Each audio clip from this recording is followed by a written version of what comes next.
We will answer number letter C now. Let me just get this one so I can write over it.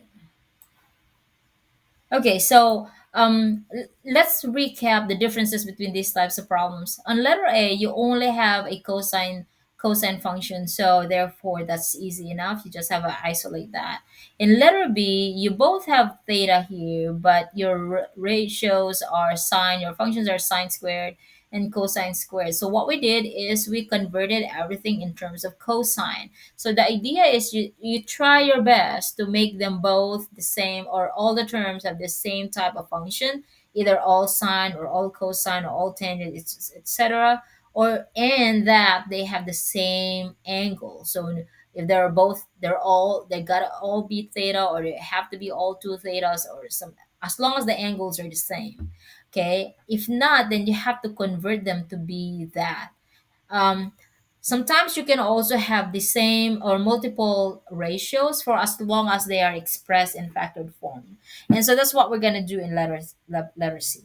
Okay, so in letter C, you notice that they're both, you have two terms here, but they're both sine, so that's good. However, the angles are different. This is 2 theta, and the other one is theta. So what we need is we need to convert them into the same angle. Okay, so sine 2 theta is a double angle. We can use our double angle identity, and sine theta 2 theta is just equal to 2 sine of theta cosine of theta. So we just converted the 2 theta into thetas. Now they're both the same, but one is sine and one is cosine. So that's one identity. So now we're going to answer letter C. So sine 2 theta plus sine theta equals 0.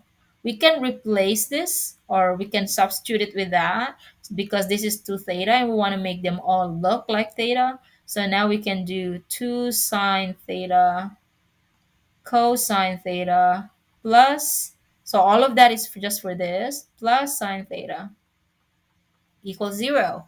You have two terms, and in both terms, they have the sine theta. So you can factor this one out. So we can factor sine theta, and that will have, on this term, you will have 2 cosine theta left, plus sine theta divided by sine theta, that's 1, equals 0. So in this case, angles are all in terms of theta, but you have two ratios, but that's okay, because this first one right here is a factor, and this is also a factor. They're being multiplied to each other. The sine theta is being multiplied to the whole thing inside of parentheses. So that's okay in that case wherein you have two different types of ratio. Okay, because in this case, when we have them all in factored form, we can just set all the factors in terms of 0. And again, this is only okay if the right side or one side is equal to 0. So let's do that.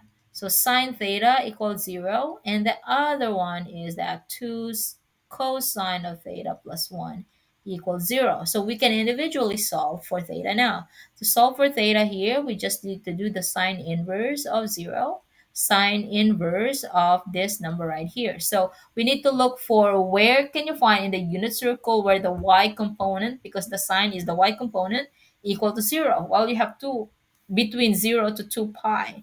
So we have this and that. So the y component is 0. So therefore, your theta that satisfies this particular function within 0 to 2 pi are 0 radians, and pi.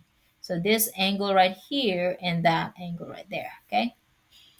All right, so that's the first set. Now we need to solve for cosine theta now. I'm going to subtract -1. All right, so now you have 2 cosine theta equals -1. We will divide by 2. So now you have cosine theta equals -1/2. To solve for theta, we need to do the cosine inverse of -1/2. So it's looking for a -1/2 on the x component between 0 to 2 pi. So -1/2, where are you? So this is -1/2, that's 2 pi over 3. So therefore your theta is 2 pi over 3. But there's also another -1/2 here. So that's 4 pi over 3. So those are your two answers within 0 to 2 pi. That satisfies question number letter C.